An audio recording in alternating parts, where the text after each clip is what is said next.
देखिए, ये पुलवामा का और आज शोपियां का मेरा टूर है। और कल मैं बडगाम और चडूरा और चरार शरीफ में गया था, और आज इस इलाके में टूर है, क्योंकि ऑनरेबल एमएलए जो हमारे हैं, गुलाम मोहद्दीन मीर साहब और बाकी शौकत साहब और बाकी जितने भी हमारे एमएलए हैं, उन्होंने अपना जितनी भी कोशिश की इस जो ये बर्फ पड़ी इसमें लोगों को मदद करने के लिए।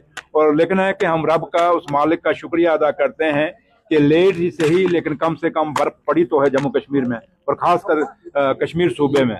और मैं पहले भी कहता हूँ, आज भी आपको भी कहता हूँ कि जम्मू कश्मीर की यही खूबसूरती है कि एक खिता वो है जो बरसात से वहाँ फसल होती है, और एक खिता कश्मीर है जहाँ बर्फ से फसल होती है, और यही जम्मू कश्मीर की खूबसूरती है। इसी खूबसूरती के लिए जम्मू कश्मीर जाना जाता है देश और दुनिया में।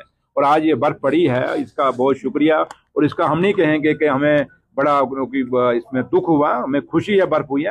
हाँ, थोड़ी सी मुश्किलें लोगों को आई, लेकिन है कि फिर भी मैं ऑफिसरान को अपने को शाबाश दूंगा, चाहे किसी भी डिपार्टमेंट के हैं, हमारी सरकार का हिस्सा है, कि उमर अब्दुल्ला सरकार की रहनुमाई में मेरे कायद और जम्मू कश्मीर के मुख्यमंत्री जनाब उमर अब्दुल्ला साहब की क़यादत में ऑफिसरान ने हर डिपार्टमेंट ने अपना अच्छा काम किया है, और जल्दी से जल्दी सड़कों को भी साफ किया, बिजली को भी वापस बहाल किया, पानी के लिए भी कर रहे हैं। लेकिन मैं नहीं कहता कि 100% हो गया है, अभी कमियां हैं, खामियां हैं, लेकिन फिर भी एडमिनिस्ट्रेशन लगी हुई है। उमर अब्दुल्ला सरकार जो वादा इलेक्शन में किया था कि हम लोगों के दरवाजे पे खड़े रहेंगी ये सरकार, तो वही आज डिप्टी चीफ मिनिस्टर जब आपके बीच में खड़ा है, ऑनरेबल एमएलए साहब, गुलाम मोहद्दीन मीर साहब, वाइस चेयरमैन साहब जब यहाँ खड़े हैं, तो आपको यह दिख रहा होगा कि जब हम यहाँ खड़े हैं तो ये समझ लीजिए कि जम्मू कश्मीर के मुख्यमंत्री जनाब उमर अब्दुल्ला साहब यहाँ खड़े हैं। तो मकसद एक ही है कि हम लोगों के ये दुख की घड़ी नहीं हम कह सकते, ये खुशी का माहौल है, ये जश्न होता है जब बर्फ हमारी पड़ती है। तो इसमें लोगों को सहूलतें देने के लिए उनके साथ हम खड़े हैं। बहुत से ब्रिज इनकम्प्लीट है, बहुत से ब्रिज जो खस्ता हुआ है इसकी वजह से, सैलाब की वजह से, ये कब तक मुकम्मल हो सकते हैं? ये आप थोड़ा सा सवाल को बड़ा दूसरे तरीके से ले गए। आपने कुछ लोगों की खामियों को छुपाने के लिए आपने एक सवाल को मोड़ तोड़ के भागा है। सवाल ये है कि 11 साल में जो ब्रिज अधूरे रह गए, जो सड़कें अधूरियां रह गई, वो पूरी क्यों नहीं हुई, वो कंप्लीट क्यों नहीं हुई? मुझे लगता है, मुझे कहना नहीं चाहिए, पीडीपी और बीजेपी इसकी जवाब देंगे। उनका अलायंस, जिस अलायंस ने ये पुल और सड़कें कंप्लीट करनी थी, ये बिल्डिंगें जो अधूरी खड़ी हैं जो कंप्लीट करनी थी, उन्होंने वो कंप्लीट नहीं की, बल्कि उल्टा ही हमसे जो जम्मू कश्मीर महाराजा हरि सिंह का था, वो जम्मू कश्मीर जो मेरे शेर कश्मीर शेख अब्दुल्ला साहब का था, जिसने अलायंस हिंदुस्तान के उस बाबा साहब भीमराव अम्बेडकर साहब के आइन के साथ किया था, उस हिंदुस्तान के जो महात्मा गांधी का देश था, जब किया था तो इसलिए नहीं किया था कि आप 77 साल की आज़ादी के बाद जब हम मनाएंगे, जश्न मनाएंगे, तो आप स्टेट का दर्जा तोड़ के हमें यूटी बना देंगे। इसलिए खाली पीडीपी और बीजेपी ने हमारे इन पिछले 11 सालों में ये पुल और ये सड़कें, ये बिल्डिंगें ही खाली नहीं हमारी नुकसान की, कंप्लीट नहीं किए, बल्कि हमारे स्टेट का दर्जा भी तोड़ा है। इसलिए आप भूल जाते हैं कभी कभी, मैं याद करा देता हूँ। इसलिए सवाल ये, और लेकिन एक चीज हम कहेंगे कि हमने काफी सारे ब्रिजेस के काम शुरू कर दिए हैं। जो ब्रिजेस आप कह रहे हैं, ये नाम जो वाइबू ब्रिज और ऋषि ब्रिज, कौन सा डुगरीपुरा, ये सारों के टेंडर होने, एक के तो टेंडर हो गए हैं, दूसरों के टेंडर लग रहे हैं, और जल्दी इनको हम कंप्लीट करेंगे।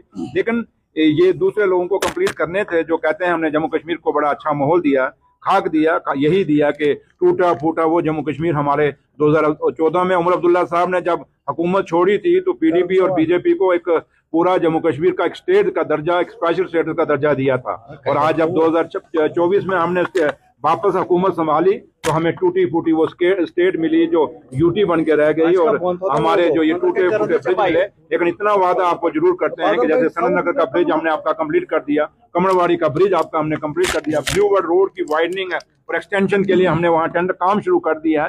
काफी सारे ऐसे प्रोजेक्ट हैं जो हमने शुरू कर दिए हैं। लेकिन अपने 5 साल बाद जब हम दोबारा इलेक्शनों में जाएगी ये उमर अब्दुल्ला सरकार, नेशनल कॉन्फ्रेंस में दावे से कहता हूँ कि आप ये सारे काम जो आप सवाल हमें पूछ रहे हैं, ये पूरे करके जाएंगे, और उस समय आप ये हमें सवाल पूछेंगे तो हम आपको जवाब देंगे।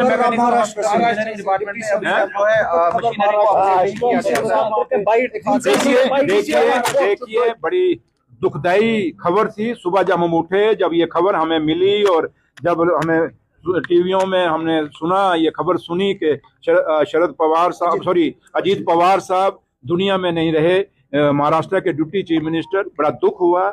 एक वो लीडर जिसने, जो ग्रास रूट से जुड़े हुए लीडर थे, वो लीडर जिन्होंने हमेशा महाराष्ट्र की अपनी एक आवाज रखी उन दूर दराज के इलाकों से, और वो लीडर जो एक विजनरी लीडर थे, वो आज दुनिया में नहीं रहे। एक जहाज के हादसे में वो भी मारे गए, उनके साथ जो क्रू मेंबर थे 5 लोग और थे वो भी मारे गए। बड़ी दुखदाई है और बड़ी ऐसी घटना है जिसपे जितना भी हम शोक मनाएं उतना ही कम है। और आज सिर्फ हम यही दुआ करेंगे उस मेरे रब से, मेरे भगवान से, कि भगवान और रब, मेरा रब उनकी आत्मा को शांति दे, अपने चरणों में निवास दे, और परिवार को इतनी हिम्मत, इतना हौसला दे ताकि वो इस गम को भुला सकें और इस दुख की घड़ी से बाहर आ सकें।